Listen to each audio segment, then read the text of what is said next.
Shalom, bertemu kembali di YouTube kami, Pelita Hidup Channel. Jangan lupa tekan tombol subscribe, like, komen, dan share video kami. Guna channel ini semakin banyak memberkati orang. Terima kasih. Shalom.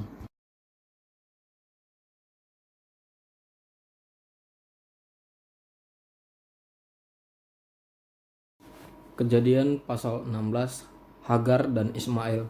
Adapun Sarai istri Abram itu tidak beranak. Ia mempunyai seorang hamba perempuan, orang Mesir, Hagar namanya. Berkatalah Sarai kepada Abram, "Engkau tahu Tuhan tidak memberi aku melahirkan anak. Karena itu baiklah hampiri hambaku itu. Mungkin oleh dialah aku dapat memperoleh seorang anak." Dan Abram mendengarkan perkataan Sarai. Jadi Sarai istri Abram itu mengambil Hagar hambanya orang Mesir itu, yakni ketika Abram telah 10 tahun tinggal di tanah Kanaan, lalu memberikannya kepada Abram suaminya untuk menjadi istrinya. Abram menghampiri Hagar, lalu mengandunglah perempuan itu. Ketika Hagar tahu bahwa ia mengandung, maka ia memandang rendah akan nyonyanya itu. Lalu berkatalah Sarai kepada Abram, "Penghinaan yang kuderita ini adalah tanggung jawabmu. Akulah yang memberikan hambaku ke pangkuanmu." Tetapi baru saja ia tahu bahwa ia mengandung, ia memandang rendah akan aku. "Tuhan kiranya yang menjadi hakim antara aku dan engkau." Kata Abram kepada Sarai, "Hambamu itu di bawah kekuasaanmu. Perbuatlah kepadanya apa yang kau pandang baik." Lalu Sarai menindas Hagar sehingga ia lari meninggalkannya. Lalu malaikat Tuhan menjumpainya dekat suatu mata air di padang gurun, yakni dekat mata air di jalan ke Syur. Katanya, "Hagar, hamba Sarai, dari manakah datangmu dan kemanakah pergimu?" Jawabnya, "Aku lari meninggalkan Sarai, nyonyaku." Lalu kata malaikat Tuhan itu kepadanya, "Kembalilah kepada nyonyamu, biarkanlah engkau ditindas di bawah kekuasaannya." Lagi kata malaikat Tuhan itu kepadanya, "Aku akan membuat sangat banyak keturunanmu, sehingga tidak dapat dihitung karena banyaknya."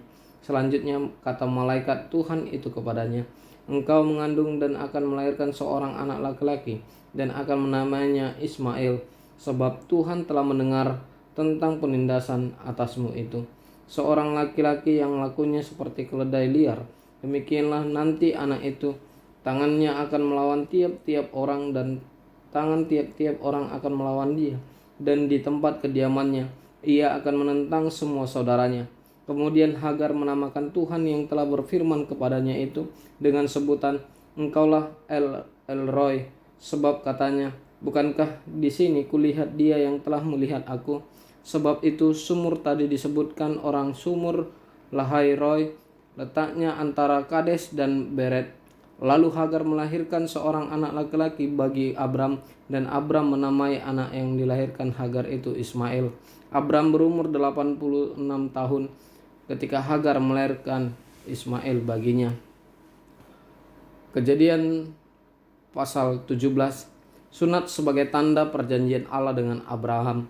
Ketika Abram berumur 99 tahun, maka Tuhan menampakkan diri kepada Abram dan berfirman kepadanya, "Akulah Allah yang Maha Kuasa. Hiduplah di hadapanku dengan tidak bercela. Aku akan mengadakan perjanjian antara aku dan engkau, dan aku akan membuat engkau sangat banyak." Lalu sujudlah Abram, dan Allah berfirman kepadanya, "Dari pihakku, inilah perjanjianku dengan engkau. Engkau akan menjadi bapa sejumlah besar bangsa. Karena itu namamu bukan lagi Abram, melainkan Abraham, karena engkau telah kutetapkan menjadi bapa sejumlah bangsa, besar bangsa. Aku akan membuat engkau beranak cucu sangat banyak. Engkau akan kubuat menjadi bangsa-bangsa, dan daripadamu akan berasal raja-raja. Aku akan mengadakan perjanjian antara aku dan engkau, serta keturunanmu turun-temurun, menjadi perjanjian yang kekal, supaya aku menjadi Allahmu dan Allah keturunanmu. Kepadamu dan kepada keturunanmu akan kuberikan negeri ini yang kau diami sebagai orang asing, yakni seluruh tanah Kanaan akan kuberikan menjadi milikmu untuk selama-lamanya, dan aku akan menjadi Allah mereka." Lagi firman Allah kepada Abraham, "Dari pihakmu engkau harus memegang perjanjianku, engkau dan keturunanmu turun-temurun. Inilah perjanjianku yang harus kamu pegang perjanjian antara aku dan kamu serta keturunanmu, yaitu setiap laki-laki di antara kamu harus disunat, haruslah dikerat kulit katanmu, dan itulah akan menjadi tanda perjanjian antara aku dan kamu. Anak yang berumur 8 hari haruslah disunat, yakni setiap laki-laki di antara kamu turun-temurun, baik yang lahir di rumahmu maupun yang dibeli dengan uang dari salah seorang asing, tetapi tidak termasuk keturunanmu. Orang yang lahir di rumahmu dan orang yang engkau beli dengan uang harus disunat, maka dalam dagingmu lah perjanjianku itu menjadi perjanjian yang kekal. Dan orang yang tidak disunat, yakni laki-laki yang tidak dikerat kulit katannya, maka orang itu harus dilenyapkan dari antara orang-orang sebangsanya. Ia telah mengingkari perjanjianku. Selanjutnya Allah berfirman kepada Abraham tentang istrimu Sarai, janganlah engkau menyebut dia lagi Sarai, tetapi Sarah, itulah namanya. Aku akan memberkatinya, dan daripadanya juga aku akan memberikan kepadamu seorang anak laki-laki. Bahkan aku akan memberkatinya, sehingga ia menjadi ibu bangsa-bangsa. Raja-raja bangsa-bangsa akan lahir daripadanya. Lalu tertunduklah Abraham dan tertawa serta berkata dalam hatinya, mungkinkah bagi seorang yang berumur 100 tahun dilahirkan seorang anak? Dan mungkinkah Sarah yang telah berumur 90 tahun itu melahirkan seorang anak? Dan Abraham berkata kepada Allah, sekiranya Ismail diperkenankan hidup di hadapanmu. Tetapi Allah berfirman, tidak, melainkan istrimu Sarah yang akan melahirkan anak laki-laki bagimu, dan engkau akan menamai dia Ishak, dan aku akan mengadakan perjanjianku dengan dia menjadi perjanjian yang kekal untuk keturunannya. Tentang Ismail, aku telah mendengarkan permintaanmu, ia akan kuberkati, kubuat beranak cucu dan sangat banyak. Ia akan memperanakkan 12 raja, dan aku akan membuatnya menjadi bangsa yang besar. Tetapi perjanjianku akan kuadakan dengan Ishak, yang akan dilahirkan Sarah bagimu tahun yang akan datang pada waktu seperti ini juga. Setelah selesai berfirman kepada Abraham, naiklah Allah meninggalkan Abraham. Setelah itu Abraham memanggil Ismail, anaknya, dan semua orang yang lahir di rumahnya, juga semua orang yang dibelinya dengan uang, yakni setiap laki-laki dari isi rumahnya. Lalu ia mengerat kulit katan mereka pada hari itu juga, seperti yang telah difirmankan Allah kepadanya. Abraham berumur 99 tahun ketika dikerat kulit katannya, dan Ismail anaknya berumur 13 tahun ketika dikerat kulit katannya. Pada hari itu juga Abraham dan Ismail anaknya disunat, dan semua orang dari isi rumah Abraham, baik yang lahir di rumahnya maupun yang dibeli dengan uang dari orang asing, disunat bersama-sama dengan dia. Kejadian pasal 18. Allah mengulangi menjanjikan seorang anak laki-laki kepada Abraham. Kemudian Tuhan menampakkan diri kepada Abraham dekat pohon terbantin di Mamre, sedang ia duduk di pintu kemahnya waktu hari panas terik. Ketika ia mengangkat mukanya, ia melihat 3 orang berdiri di depannya. Sesudah dilihatnya mereka, ia berlari dari pintu kemahnya menyongsong mereka. Lalu sujud Abraham, baik yang lahir di rumahnya maupun yang dibeli dengan uang dari orang asing, disunat bersama-sama dengan dia. Kejadian pasal 18. Allah mengulangi menjanjikan seorang anak laki-laki kepada Abraham. Kemudian Tuhan menampakkan diri kepada Abraham dekat pohon terbantin di Mamre, sedang ia duduk di pintu kemahnya waktu hari panas terik. Ketika ia mengangkat mukanya, ia melihat 3 orang berdiri di depannya. Sesudah dilihatnya mereka, ia berlari dari pintu kemahnya menyongsong mereka. Lalu sujudlah ia sampai ke tanah, serta berkata, Tuanku, jika aku telah mendapat kasih Tuanku, janganlah kiranya lampaui hambamu ini. Biarlah dia ambil air sedikit, basuhlah kakimu, dan duduklah beristirahat di bawah pohon ini. Biarlah ku ambil sepotong roti, supaya tuan-tuan segar kembali. Kemudian bolehlah tuan-tuan meneruskan perjalanannya, sebab tuan-tuan telah datang ke tempat hambamu ini. Jawab mereka, perbuatlah seperti yang kau katakan itu. Lalu Abraham segera pergi ke kemah mendapatkan Sarah, serta berkata, segeralah ambil 3 sukat tepung yang terbaik, remaslah itu dan buatlah roti bundar. Lalu berlarilah Abraham kepada lembu sapinya. Ia mengambil seekor anak lembu yang empuk dan baik dagingnya, dan memberikannya kepada seorang bujangnya. Lalu orang ini segera mengolahnya. Kemudian diambilnya dadi dan susu serta anak lembu yang telah diolah itu, lalu dihidangkannya di depan orang-orang itu. Dan ia berdiri dekat mereka di bawah pohon itu, sedang mereka makan. Lalu kata mereka kepadanya, "Di manakah Sarah istrimu?" Jawabnya, "Di sana, di dalam kemah."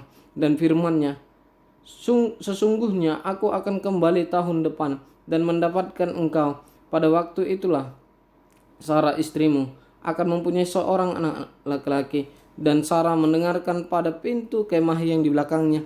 Adapun Abraham dan Sarah telah tua dan lanjut umurnya, dan Sarah telah mati haid. Jadi tertawalah Sarah dalam hatinya, katanya, "Akan merahikah aku setelah aku sudah layu, sedangkan tuanku sudah tua?" Lalu berfirmanlah Tuhan kepada Abraham, "Mengapakah Sarah tertawa dan berkata, Sungguhkah aku akan melahirkan anak, sedangkan aku telah tua? Adakah sesuatu apapun yang mustahil untuk Tuhan? Pada waktu yang telah ditetapkan itu, tahun depan, aku akan kembali mendapatkan engkau." Pada waktu itulah Sarah mempunyai seorang anak laki-laki. Lalu Sarah menyangkal, katanya, "Aku tidak tertawa sebab ia takut." Tetapi Tuhan berfirman, "Tidak, memang engkau tertawa." Doa syafaat Abraham untuk Sodom. Lalu berangkatlah orang-orang itu dari situ dan memandang ke arah Sodom. Dan Abraham berjalan bersama-sama dengan mereka untuk mengantarkan mereka. Berfikirlah Tuhan, "Apakah aku akan menyembunyikan kepada Abraham apa yang hendak kulakukan ini? Bukankah sesungguhnya Abraham akan menjadi bangsa yang besar serta berkuasa, dan oleh dia segala bangsa di atas bumi akan mendapat berkat? Sebab aku telah memilih dia, supaya diperintahkannya kepada anak-anaknya dan kepada keturunannya, supaya tetap hidup menurut jalan yang ditunjukkan Tuhan, dengan melakukan kebenaran dan keadilan, supaya Tuhan memenuhi kepada Abraham apa yang dijanjikannya kepadanya."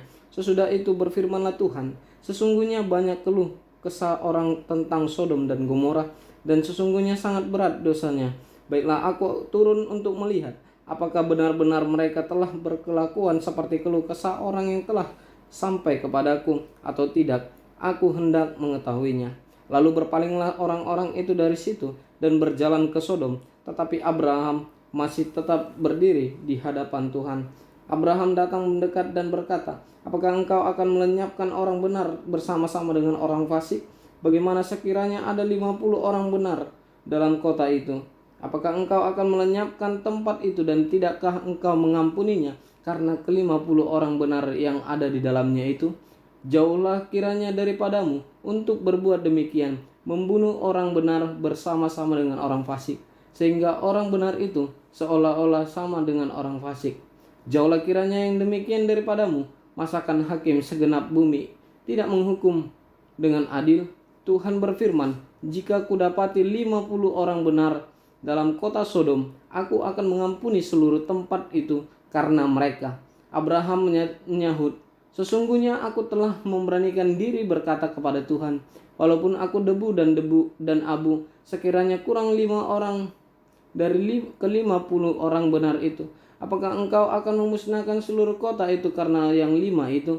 Firman-Nya, "Aku tidak memusnahkannya jika kudapati 45 di sana." Lagi Abraham melanjutkan perkataannya kepadanya, "Sekiranya 40 didapati di sana."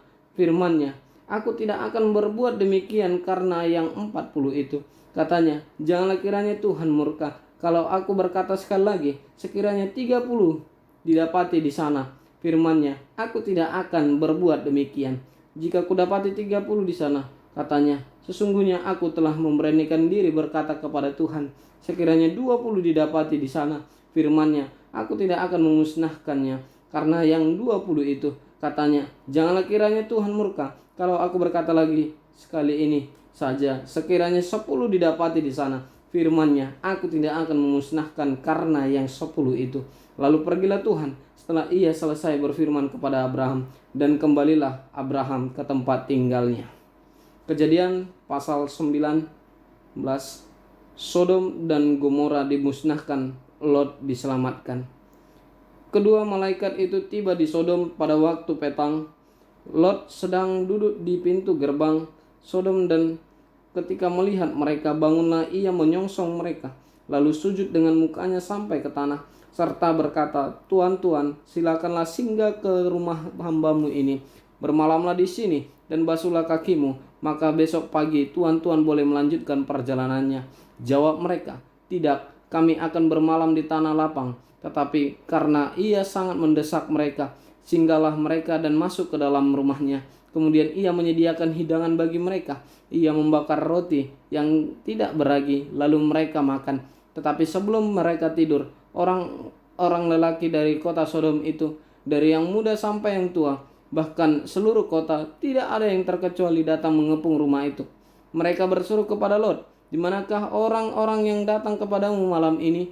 Bawalah mereka keluar kepada kami, supaya kami pakai mereka." Lalu keluarlah Lot menemui mereka ke depan pintu, tetapi pintu ditutupnya di belakangnya. Dan ia berkata, "Saudara-saudaraku, janganlah kiranya berbuat jahat. Kamu tahu, aku mempunyai 2 orang anak perempuan yang belum pernah dijamah laki-laki. Baiklah mereka kubawa keluar kepadamu. Perbuatlah kepada mereka seperti yang kamu pandang baik. Hanya jangan kamu apa-apakan orang-orang ini, sebab mereka memang datang untuk berlindung di dalam rumahku." Tetapi mereka berkata, "Enyahlah."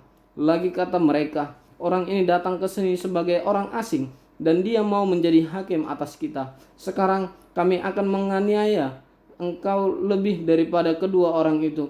Lalu mereka mendesak orang itu, yaitu Lot, dengan keras, dan mereka mendekat untuk mendobrak pintu. Tetapi kedua orang itu mengulurkan tangannya, menarik Lot masuk ke dalam rumah, lalu menutup pintu. Dan mereka membutakan mata orang-orang yang di depan pintu rumah itu, dari yang kecil sampai yang besar, sehingga percumalah orang-orang itu mencari-cari pintu. Lalu kedua orang itu berkata kepada Lot, "Siapakah kaummu yang ada di sini lagi? Menantu atau anakmu laki-laki, anakmu perempuan, atau siapa saja kaummu di kota ini? Bawalah mereka keluar dari tempat ini, sebab kami akan memusnahkan tempat ini, karena banyak keluh kesah orang tentang kota ini di hadapan Tuhan. Sebab itulah Tuhan mengutus kami untuk memusnahkannya." Keluarlah Lot, lalu berbicara dengan kedua bakal menantunya yang akan kawin dengan kedua anaknya perempuan. Katanya, "Bangunlah, keluarlah dari tempat ini, sebab Tuhan akan memusnahkan kota ini." Tetapi ia dipandang oleh kedua bakal menantunya itu sebagai orang yang berolok-olok saja. Ketika fajar telah menyingsing, kedua malaikat itu mendesak Lot supaya bersegera. Katanya, "Bangunlah, bawalah istrimu dan kedua anakmu yang ada di sini, supaya engkau jangan mati lenyap karena kedurjanaan kota ini." Ketika ia berlambat-lambat, maka tangan istri dan tangan kedua anaknya dipegang oleh kedua orang itu, sebab Tuhan hendak mengasihani dia. Lalu kedua orang itu menantunya keluar kota dan melepaskannya di sana. Sesudah kedua orang itu menuntun mereka sampai keluar, berkatalah seorang, "Larilah, selamatkanlah nyawamu. Janganlah menoleh ke belakang, dan janganlah berhenti dimanapun juga di lembah Yordan. Larilah ke pegunungan, supaya engkau jangan mati lenyap." Kata Lot kepada mereka, "Janganlah kiranya demikian, tuanku. Sungguhlah hambamu ini telah dikaruniai belas kasihan di hadapanmu, dan tuanku telah berbuat kemurahan besar kepadaku dengan memelihara hidupku. Tetapi jika aku harus lari ke pegunungan, pastilah aku akan tersusul oleh bencana itu, sehingga matilah aku. Sungguhlah kota yang di sana itu cukup dekat kiranya untuk lari ke sana. Kota itu kecil. Izinkanlah kiranya aku lari ke sana. Bukankah kota itu kecil? Jika demikian, nyawaku akan terpelihara." Sahut malaikat itu kepadanya, "Baiklah, dalam hal ini pun permintaanmu akan kuterima dengan baik, yakni kota yang telah kau sebut itu tidak akan kutunggang balikan. Cepatlah, larilah ke sana, sebab aku tidak dapat berbuat apa-apa sebelum engkau sampai ke sana." Itulah sebabnya nama kota itu disebut Zoar. Matahari telah terbit menyinari bumi ketika Lot tiba di Zoar. Kemudian Tuhan menurunkan hujan belerang dan api atas Sodom dan Gomora, berasal dari Tuhan dari langit, dan ditunggang balikannya lah kota itu dan lembah Yordan dan semua penduduk kota-kota serta tumbuh-tumbuhan di tanah. Tetapi istri Lot yang berjalan mengikutnya menoleh ke belakang lalu menjadi tiang garam. Ketika Abraham pagi-pagi pergi ke tempat ia berdiri di hadapan Tuhan itu dan memandang ke arah Sodom dan Gomora serta ke seluruh tanah lembah Yordan, maka dilihatnyalah asap dari bumi membubung ke atas sebagai asap dari dapur peleburan. Demikianlah pada waktu Allah memusnahkan kota-kota di lembah Yordan dan menunggang balikkan kota-kota kediaman Lot. Maka Allah ingat kepada Abraham, lalu dikeluarkannyalah Lot dari tengah-tengah tempat yang ditunggang balikkan itu. Lot dan kedua anaknya perempuan. Pergilah Lot dari Zoar dan ia menetap bersama-sama dengan kedua anaknya perempuan di pegunungan, sebab ia tidak berani tinggal di Zoar. Maka diamlah ia dalam suatu gua beserta kedua anaknya. Kata kakaknya kepada adiknya, "Ayah kita telah tua dan tidak ada laki-laki di negeri ini yang dapat menghampiri kita seperti kebiasaan seluruh bumi. Marilah kita beri ayah kita minum anggur, lalu kita tidur dengan dia, supaya kita menyambung keturunan dari ayah kita."